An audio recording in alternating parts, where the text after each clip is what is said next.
You remember my brother Raihan, don't you? He applied for a front desk officer in a 5-star hotel. What happened? Has he got the job? No, he couldn't answer most of the questions in the interview. Why? He did well in the HSC, didn't he? Yes, he did. But the recruiting officer in the interview asked him questions in English, and he couldn't understand most of them. Sorry, but I have a different story to tell you. My cousin Sheila did her HSC from a college in Mymensingh.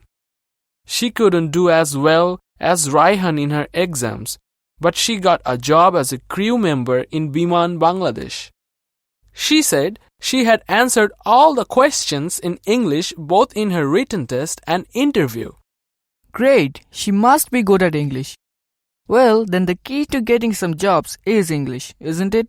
Yes, you're right.